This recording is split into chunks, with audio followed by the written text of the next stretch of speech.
Let's see what you can do. Let's see what you can do. I'm a bit concerned that your suspension might be too soft. I'm a bit worried that your power will not be enough. I'm a bit worried about how far I can lean you. Let's see what you've got. You're going for a Black Forest test.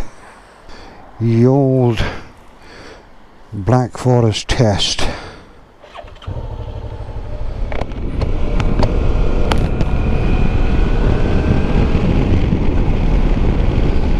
So hi guys, welcome back. This is my first actual ride on the bike after I bought it.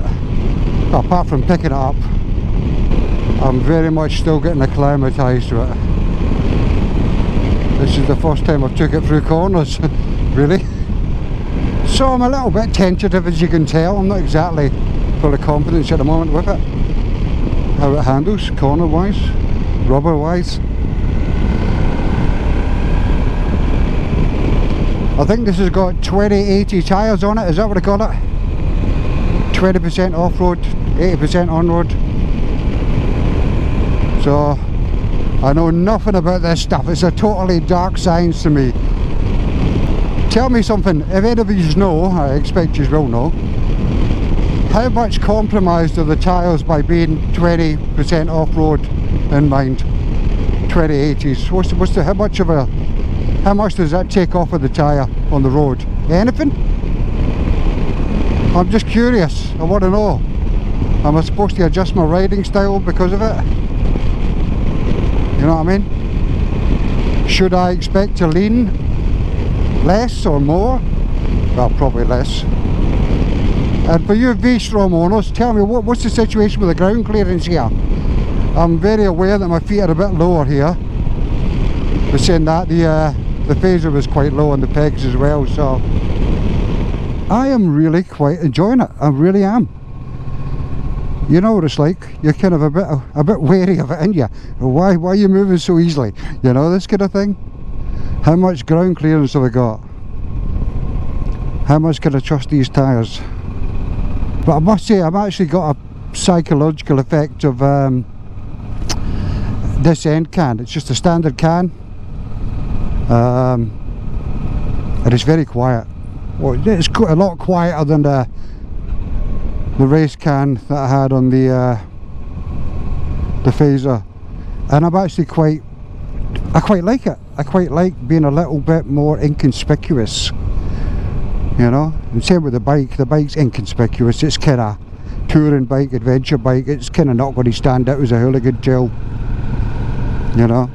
And with a phaser you can always hear me coming, so you always know everybody hears you before they can see you. But some people would say that's a good thing for safety reasons, but to be honest, I think it's a crock of shit, but it's a good thing to say though. The engine's got a lovely signature.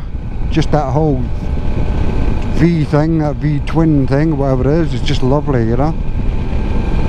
It's just a different way of delivering the power, or creating the power, so I'll get used to that.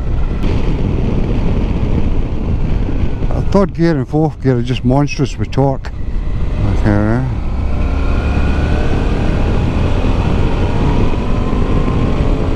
Second gear is a bit of a drop off when you change down on it. If you don't rev match, it does dump quite a bit of exhaust brake through it.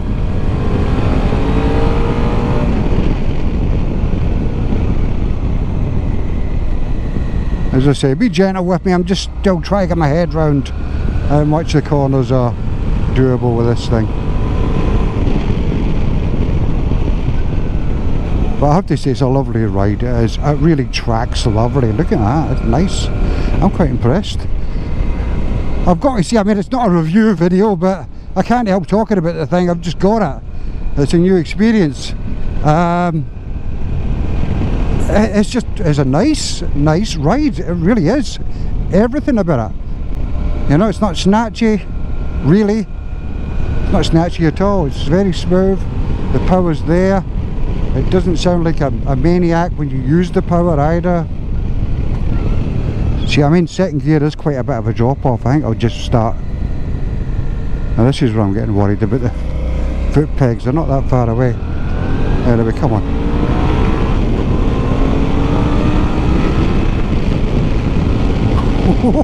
It just eats stuff like that.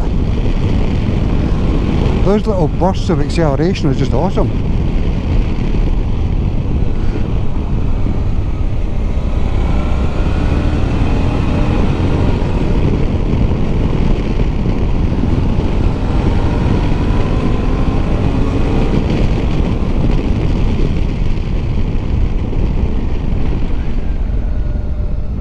Third gear. Is that good enough? Oh fuck yeah.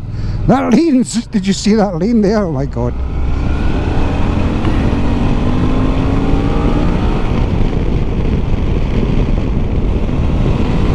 Still getting used to how precise you need to be with the steering and what it feels like when you adjust mid-corner.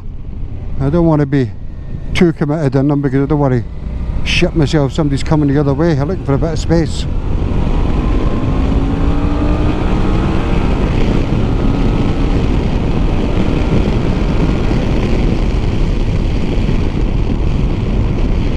The de-acceleration is quite hard. It's quite strong. You have to be careful with that. A lot of torque.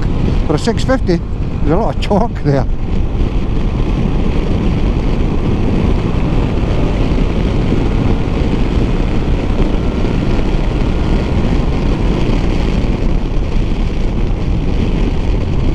Right, keep it in fourth. I'm going to change that. Oh fuck yeah, it's lovely, man. That's lovely. That is really nice. What a nice bike. What a nice bike. Well done, Suzuki.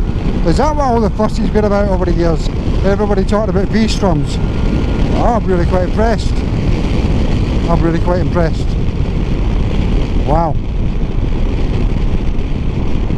And it's not confirmation bias, you know, I bought the thing, you've got to like it now. It's not that. It's not that. I'm trying to be objective as I can, but it's a lovely machine, a lovely machine. Whoa. I don't know what the sound's like here. I've dropped the screen down 2 holes, hoping that it might hit me in the chest instead of the top of the helmet. I think it's probably just gone over the top of my helmet a bit better now than it was. But I just filled the bike up as well. It said I still had 97 kilometres left on it in the tank range down here, but I just filled it up there and it immediately said I got 415 or something. But that's one of the reasons why I wanted this bike as well, was the tank range was the tank capacity was 2 litres more than the FZ1. Right, it was 2 litres more than that. That was 18, this is 20, they say. It's a smaller CC engine, so in theory it's going to not get through the petrol as much. The fuel consumption is going to be better. But I think generally this engine is quite economical, relatively speaking. And couple with that with the fact that you don't want to rag it like a sports bike so much, you can save quite a bit of fuel. Hence the reason why you're getting a bigger tank range. Which I like that a lot. I know it's not a GS. Before you GS guys jump in and say, oh, my fucking GS can go from here to the moon. Yeah, I know that, I know, but it didn't cost the same as your fucking GS, did it? Right, do you know what I mean? So I think as an all-rounder package, I think it's probably hitting the mark. It's really, you know, the more I spend time with the bike, the more I kind of think I get it. It's a do-it-all. It's a smart arse. You know, it's not going to do all of it brilliantly, but it's certainly going to do all of it sufficiently, and all of it, what's the word, competently, you know. But yeah, you can quite easily spend all day in this.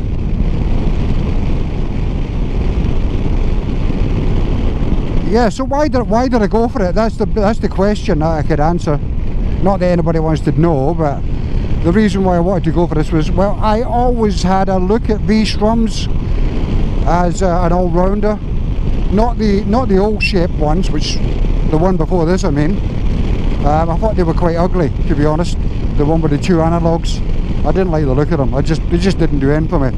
And I've always been kind of put off with bikes with upside down forks that are not adjustable. I always thought, oh, that's a bit of a compromise, it's a bit of a cheapo bike in a way then. You know, it's not serious enough, you know, that kind of attitude. But I've always liked the look of it, yeah. I've always thought that is this model, this version.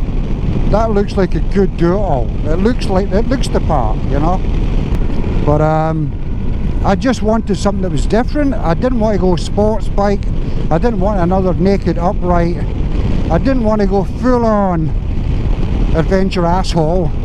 Yeah, you have to buy the latest sat navs and all this bollocks. So I'm not, you know, I'm not interested in that part of the universe. That's a club. That's a club more than it is anything else, I think. You know, you buy a Ferrari so you can drive it around to the shop, or the motorway adventure, you know. But I've got to have a dig. Come on, I've got to have a dig. Heat Cam loves it. Heat Cam expects that. He expects me to have a dig at his GS Riders, don't you, mate? Sorted, no problem, I'm there. But I wanted something a little bit more versatile, that's the word. What adventures am I going to fucking do? Well, it depends on what you call an adventure. This is an adventure for me right now. Being out on the bike for half an hour or 40 minutes. That's my adventure. Yeah? Nobody's going to do a Ewan McGregor, Charlie Bowman bloody thing, are they? They ain't got the time for it. Yeah? So I bought it for versatility. I like the fact that it's bigger tank range, better consumption, more gizmo here without going into all the digital screen bullshit, which I'm not interested in. Something practical, a good sturdy pair of Clark's Commandos shoes. You know what I'm talking about, they ones your mum used to buy you when you wanted fucking brogues. You ended up with Clark's Commandos. You know what I mean? Good sensible Billy Connolly shoes. It's one of those bikes. And I fully expected I was going to be having to live with a reasonable amount of disappointment, yeah, because I thought the suspension's going to be too soft, the engine's not going to have enough squat in it to tickle me, you know, these kind of things. It's just not going to be as badass as a litre sports engined bike, but absolutely all my fears have been removed, put it that way. They were unfounded. Look at this fucking thing go. I'm telling you, man, don't knock that. That is a quick accelerating bike.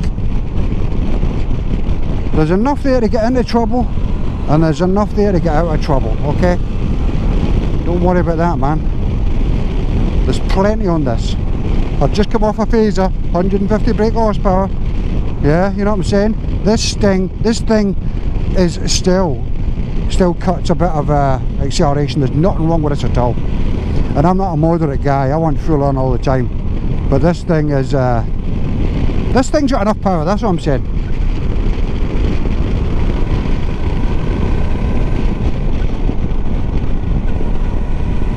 Yes, all my fears have been allayed. The bike is good, very good. No man, this is a handy tool. This is a handy tool. I'll probably go as far as saying already I'm in love with the bike. I'm telling you, I think it is literally got everything I want an all-rounder to be. It's got everything.